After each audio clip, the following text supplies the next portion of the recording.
வணக்கம். கதிரவன் டாக்கீஸ் நிகழ்ச்சிக்கு உங்களை அன்போடு அழைக்கிறேன். தமிழ்நாட்டில் பொது தேர்தல் நடைபெற்றுக் கொண்டிருக்கிறது. அதே போன்று ஒரு 4 மாநிலங்களில் பொது தேர்தல் நடைபெற்றுக் கொண்டிருக்கிறது.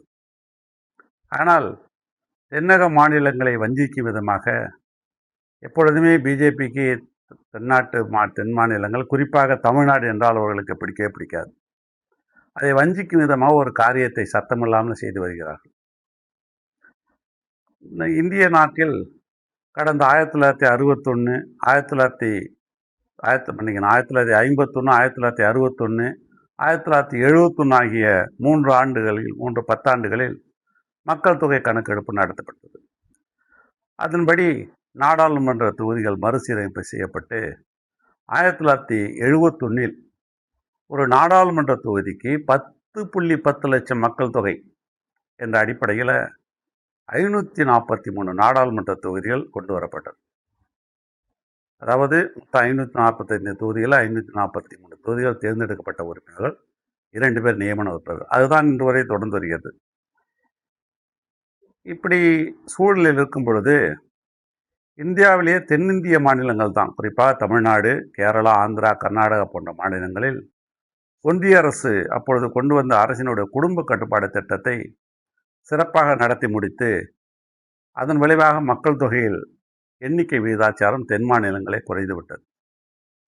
இதை அடிப்படையாக கொண்டுதான் பிரதிநிதித்துவத்தை முக்கியமாக கருதி 1976ஆம் ஆண்டு அப்பொழுதைய பாரத பிரதமர் இந்திரா காந்தி அவர்கள் தலைமையில் ஆட்சி நடந்தபோது குடும்ப கட்டுப்பாடு போன்ற இந்தியாவுக்குரிய சமூக பொருளாதார முன்னேற்றத்துக்கான திட்டங்களை முறையாக பின்பற்றக்கூடிய மாநிலங்களின் பிரதிநிதித்துவம் குறையக்கூடாது என்ற காரணத்தினால் 2001 வரை, அதாவது அடுத்த 25 ஆண்டுகளுக்கு, 1975 76 21 ஆண்டு, 25 ஆண்டுகளுக்கு அதே தொகுதிகள் தான் இருக்க வேண்டும் என்று அரசியல் திருத்த சட்டம், 42வது அரசியல் திருத்த சட்டம், அது ஒரு மினி கான்ஸ்டிடியூஷன் சொல்லுவாங்க, அந்த திருத்த சட்டத்தில் கொண்டு வந்தாங்க.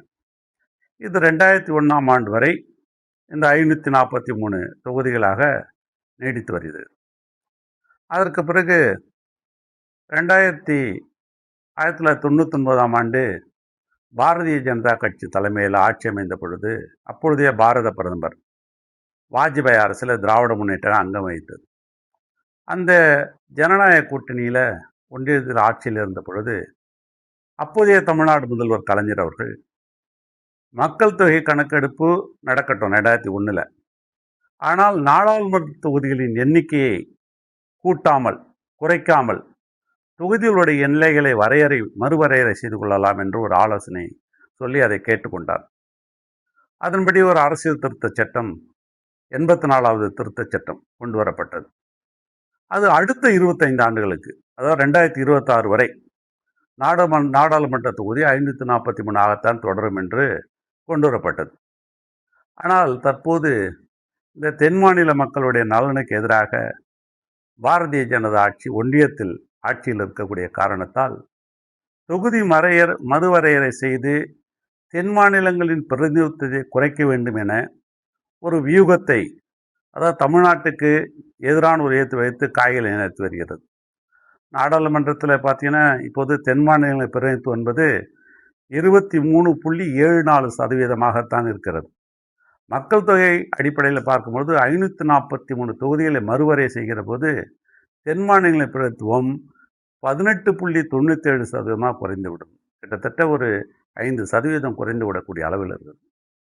மக்களவையில் தென் மாநிலங்களின் பிரதிநிதித்துவம் குறைந்துவிடக்கூடாது என்பதுதான் தமிழ்நாட்டுடைய ஒற்றை கோரிக்கை. இதைத்தான் தமிழ்நாட்டுடைய முதல்வர், தென் மாநிலங்களின் திராவிட அரசர் முத்துவேல் கருணாநிதி ஸ்டாலின் அவர்கள் தொடர்ந்து வலியுறுத்தி வருகிறார்.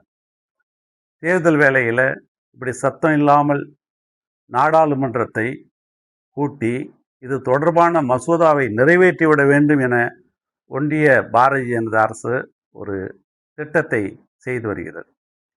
இந்த பேராபத்தை, இந்த உச்சக்கட்ட துரோகத்தை தமிழ்நாட்டுடைய முதல்வர் முத்துவேல் கருணாநிதி ஸ்டாலின் அவர்கள் கடுமையாக எதிர்த்து வருகிறார்.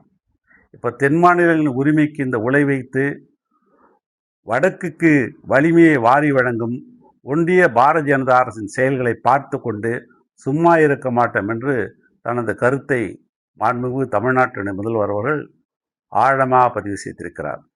ஒன்றிய அரசின் இந்த சூழ்ச்சியை நாம் முறியடிக்க வேண்டுமெனால் அனைவரும் ஒன்றிணைய வேண்டுமென மாண்புமிகு தமிழ்நாட்டு முதல்வர் குரல் கொடுத்திருக்கிறார். அவருக்கு துணை நிற்க வேண்டியது தமிழ்நாட்டு மக்களுடைய கடமை மட்டுமல்ல, தென்னிந்திய மாநிலங்களின் கடமையும் ஆகும். இது குறித்து நமது எடப்பாடி பழனிசாமி அவர் பிஜேபியினுடைய அடிமை சாசனம் எழுதி கொடுத்தவர். அவர் இதை பற்றியெல்லாம் வாய் திறக்க மாட்டார். அவர் எது குறைந்தால் என்ன, அவருக்கு வரக்கூடிய பணம் குறையாமல் இருக்கணும். இது மட்டும்தான் அவருடைய ஒரே சிந்தனை. தமிழ்நாட்டினுடைய சொத்துக்களை வாரி குவித்து வைத்திருக்கிற பழனிசாமி கடந்த 4 ஆண்டுகளாக தான் அடித்த கொள்ளையில் பாரதிய ஜனதா அரசுக்கும் பங்கு கொடுத்த பழனிசாமி இப்படிப்பட்ட ஒரு செயலை செய்து வருகிறார். இன்னொரு உதாரணம் சமீபத்தில் பார்த்தீங்கன்னா, நெல்லுக்கான ஆதார விலையை கொடுக்கக்கூடாதுன்னு ஒன்றிய அரசு ஒரு கடிதம் எழுது. அதை செய்யக்கூடாது என்று தமிழ்நாட்டுடைய முதல்வர் சொல்கிறார்.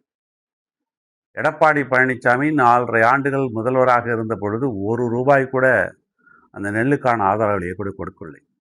ஆனால் திராவிட முன்னேற்ற கழக அரசு இந்த 5 ஆண்டுகளாக அதை கொடுத்து வருகிறது. இப்பொழுது அதை நிறுத்த வேண்டும் என்று ஒன்றிய அரசு சொல்கிறது.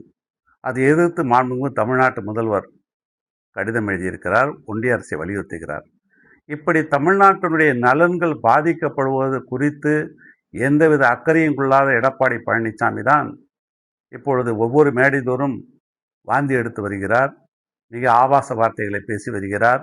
அவரை தமிழ்நாட்டு மக்கள் தெளிவாக புரிந்து வைத்திருக்கிறார்கள். எனவே தமிழ்நாட்டு மக்கள் தமிழ்நாட்டுக்கும் தென்னகத்திற்கும் எதிரான அந்த ஒன்றிய பாரதிய ஜனதா அரசின் பாசிச பாரதிய ஜனதா அரசினுடைய செயல்களை எதிர்க்க வேண்டுமென்றால் நிச்சயம் திராவிட முன்னேற்ற கழக அரசுக்கு மதச்சார்பற்ற கூட்டணிக்கு வாக்களித்தால்தான் அது முடியும். அப்பொழுதுதான் திராவிட மாடல் அரசு 2.0 அமைந்தால்தான் தென்னாட்டினுடைய நலன் பாதுகாக்கப்படும். இதை அனைவரும் உணர்ந்து கொள்ள வேண்டும். எடப்பாடி பழனிசாமியை போன்ற துரோகிகளை தமிழ்நாட்டில் அரசியலிருந்து அகற்ற வேண்டும். மீண்டும் சந்திப்போம். நன்றி, வணக்கம். உங்கள் கண்ணதாசன். எங்கள் அன்பின் தலைவரே, எங்கள் நம்பிக்கையின் விளக்கே, அண்ணா அண்ணா எங்கள் அண்ணா, மக்களின் அன்பு செய்த அண்ணா. உங்களின் சேவையில் நாடு வளரும், உங்கள் பின்னாலே நாங்கள்